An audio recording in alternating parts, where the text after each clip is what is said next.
Let's see. How's your Monday going? Random thoughts. Let's see. Um, let's see what is going on right now that we want to talk about. Um, let's talk about. Let's bring it closer. Ta-da! Let's talk about the Labubus. Did I talk about Labubus yet? All right, but I'm working on. This is the design that we're working on right now. Till our last breath. It's a couple's apron. Doing that. Let me make the other one that goes with it, and then see Labubus. Okay, we gotta talk about the Labubus. I don't understand the Labubu at all. It's if you have a daughter, or I guess even trendy wives are into it right now. And I just don't understand uh, how people could be possibly into the Labubus or not. If you guys don't know, Labubus are those like Morgwai Quinlan looking. They're like keychains, they're collectibles or whatever. They range from like $20 to like several hundred, several thousands, right? And the part where I'm like really surprised. Here's the other one, right? To our first kiss. And it goes with this one. Okay, what I don't understand. It goes with this one. Put together a couple of aprons, guys. What I don't understand about the Labubus is that if you're at least if you're in my age group, around like the 30 to 40-ish age group, you must have grown up with teeny babies, right? I mean, I grew up with teeny babies. That was a thing that happened during my lifetime. Um, Basically, people collecting teeny babies, right? And do you remember like some of these teeny babies were like $200,000 or whatever, and people were lining up to get the teeny baby drops. Like the little boo boos are the same thing as the teeny baby, where like people were like lining up. I saw this one picture of a whole like it was like a mall, and it was like all three floors were filled. All right, the next I gotta make this was were like filled with people in line waiting to get a Labubu, you know, and I was like, do people not remember teeny babies at all? Like, I don't understand. I don't understand. Oh my gosh, where did I put? Oh, here's yeah. I don't understand how people do not remember teeny babies, because teeny. Okay, you know what's crazy thing about teeny babies? We have this one person that we know. She's older, and she's moving, so she's cleaning out her teeny baby collection. She has a whole bunch, right? And she was just giving them away, or was it that her mom passed away? I forgot, but she had a whole box of teeny babies, and she was just giving them away. And with Google Lens now, you when you like go to like garage sales, Google Lens and garage sales are it's a match made in heaven. So what you can do at these garage sales now is that you take out your Google Lens and you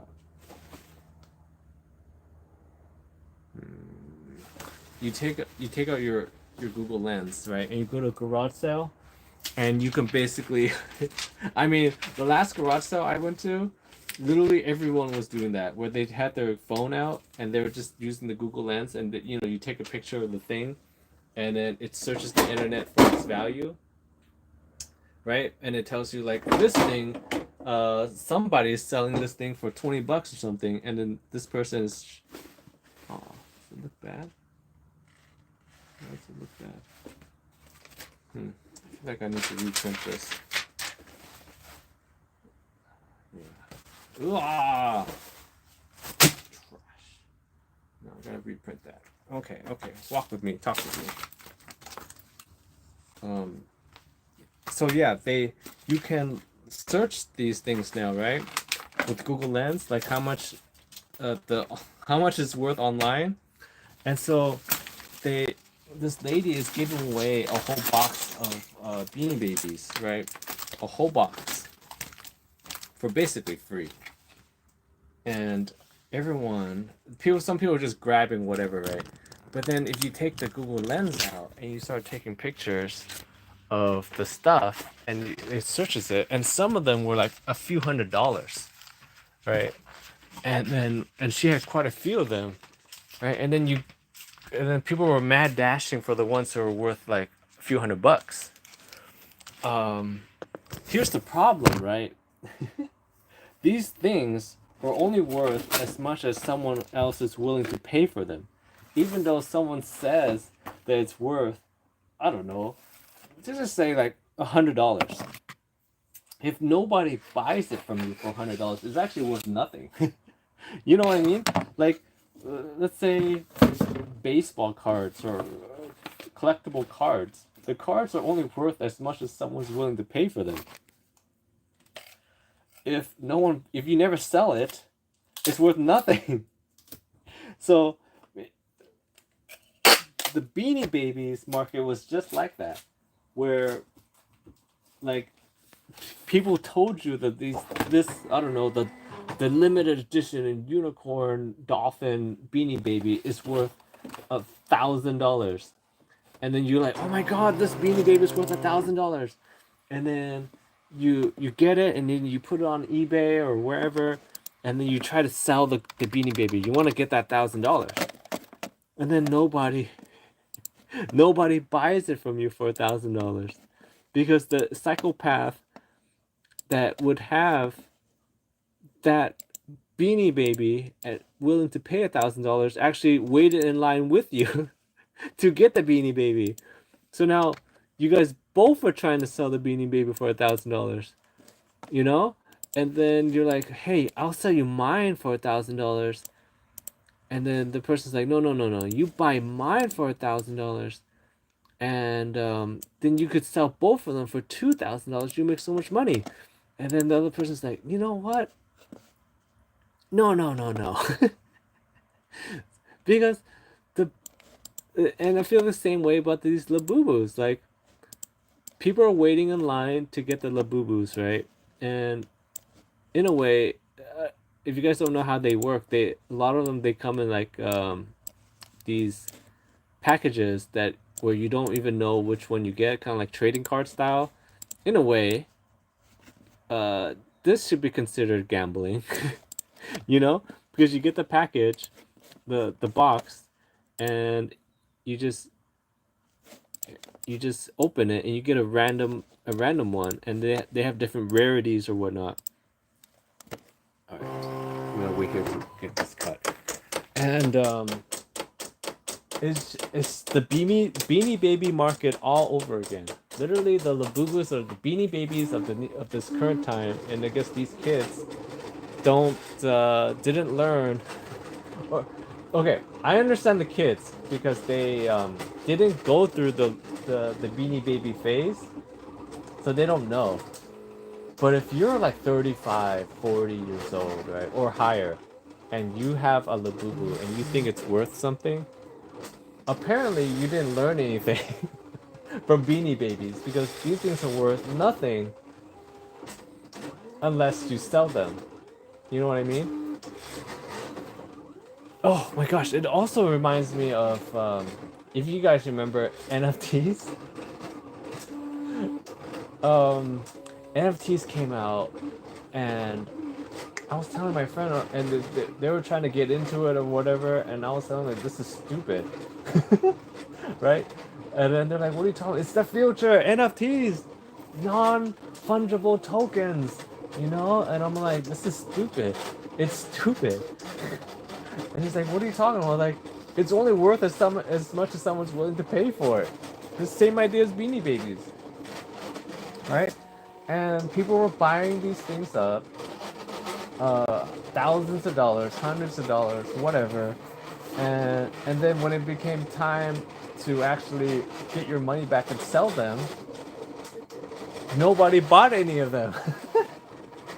Right? And then people start lowering the prices, and they start lowering the prices because you need to offload, right? So you need to get your money back. And nobody bought any of them, and people kept lowering the prices on these NFTs or Beanie Babies or whatever. and then they become worth nothing because no one's willing to buy them. It's so stupid. Any any of these collectible things is actually to me stupid. Comic books, trading cards, all of them. Ridiculous, ridiculous, and everyone's just buying all these trading cards or whatever just to try to flip it. You know, like you're trying to out scam the scammer, the other person. You know, and it's like you do the whole point of trading cards and teeny babies, labubus, any collectible is to not be the last person holding it. That's literally your whole job. If you're into collectibles, you know, is to not be the guy that's stuck with it at the end. That's really all you can hope for. Even these even the collectible cars. You know, the other day I was driving down the street and I saw, you know, like the old school, those old school cars. I'm not talking about muscle cars. Muscle cars are cool. Uh, I'm talking like the ancient cars, like they're made from like the 30s or whatever. You know, like the original, right? And I saw a guy like they, you know, they have the conventions and whatnot. I'm looking at the people at these meetups, right? The old school car meetups. I'm not again. I'm not talking about muscle cars. I'm talking about like the 4T500, whatever, you know, the original cars. And you know, they're having a meetup. I'm looking at the people, right? And they're at the meetup. You know, they have them in like parking lots or whatever, and I'm just driving by and I see the parking lot and I see the cars. And then I think to myself, you know, these guys are all like 70s, 80s, 90s, 1000, whatever, right?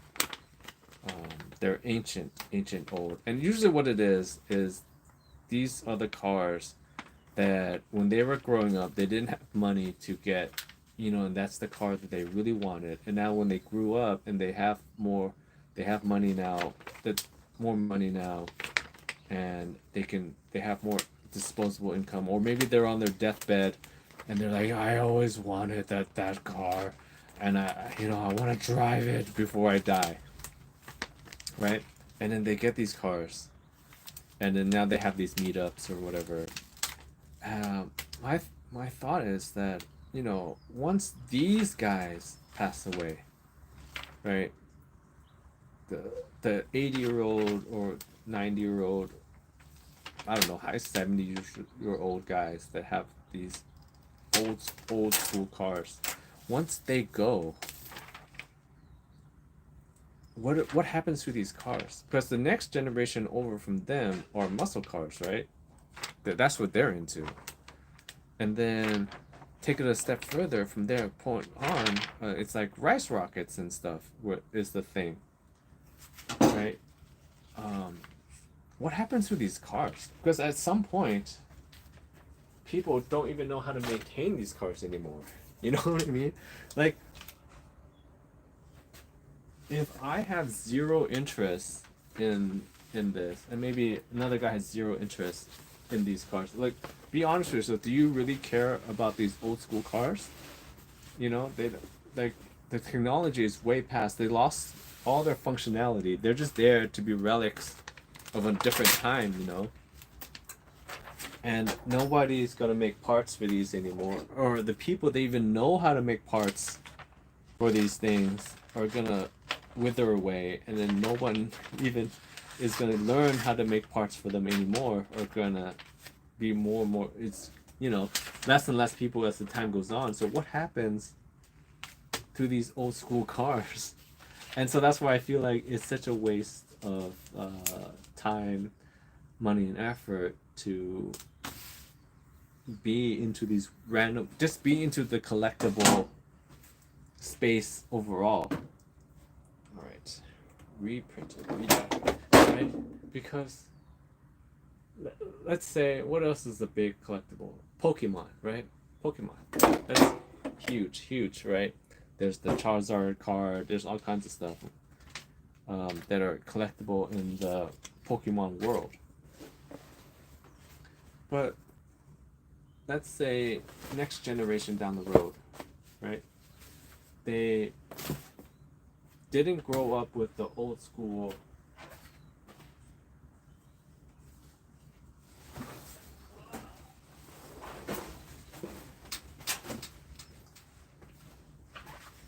okay, let's just say, let's take my kids for example. Um, did not grow up with the Pokemon show, did not grow up with the Pokemon game. I mean, they still have Pokemon games, but if you really think about it, the people that buy those games for those kids are my age. You know, like, oh, look, Pokemon. I want you to play this too. I played this when I was little, and it's a lot different than when we played it, right? They have like a billion different Pokemon now, and people that know. I bet you the kids now don't even know the original 150 Pokemon. After a while, they just start making up, you know, characters and Pokemon or whatever, right? And people don't even know who they are. So eventually, the Pokemon collectibles will go down in value, right? Because it's only worth as much as someone's willing to pay for it. You know what I mean? So if nobody even knows what it is down the road, how could it be worth anything? Or, oh, okay, an even better example that's more current than that, because I mean it's still gonna hold value for a while because they still. All right, so this one, it still holds value because people still know what it is. But let's say Simpsons. Simpsons collectible. I remember watching this documentary a while back about this guy who has like the biggest Simpsons collection ever, and he's got like everything Simpsons. He's got it all. If you name it in the Simpsons, he's got it.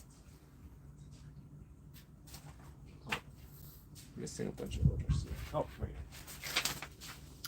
If you name it, it's Simpsons. He's got it, right? Now, when's the last time you've watched The Simpsons? I haven't watched The Simpsons in like a billion years, and I don't even know it's still on TV or not. I just know it's been going on for a very long time, right? But think about this guy who has the largest Simpsons collection, right? His collection technically can only go down in value over the next 10, 5, whatever years, because as more and more people don't know what the Simpsons is or was, the less likely they're willing to pay, I don't know, for a Homer Simpson's lunchbox. You know what I mean? Because they're like, it doesn't hold any value. Collectibles are all nostalgic. And as people age out and they kind of like move on or even just die,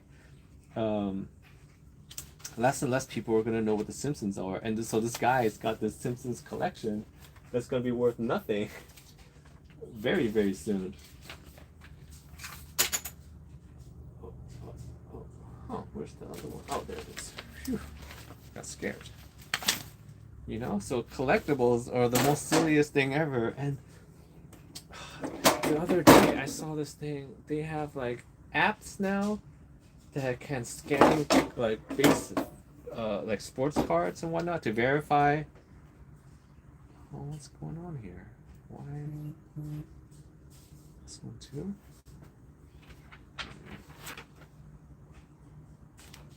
To verify if it's like real or whatnot. Like, people are putting so much like investment into these collectibles. It's crazy. When they're worth nothing, it's worth as much as someone's willing to pay for it. You know, and down the road, if you don't know, let's say LeBron, right?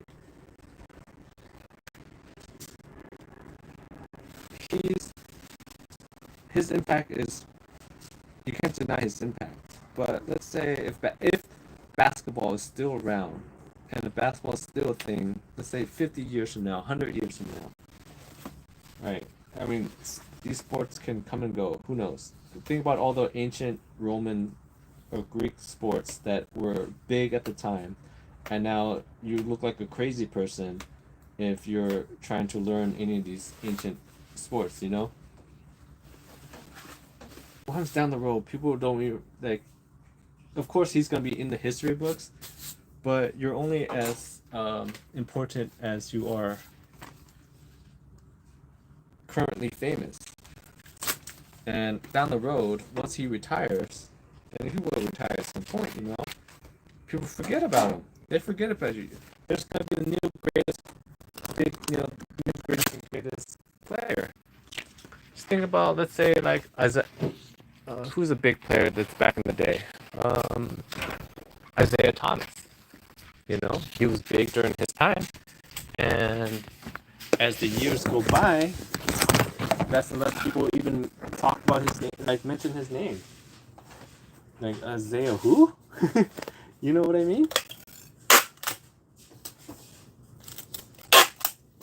Alright. Alright, that's it for me. I gotta finish this work, go inside, and we'll start another one down the road with on the computer, and that's when we get to real fun. Thanks for hanging out with me.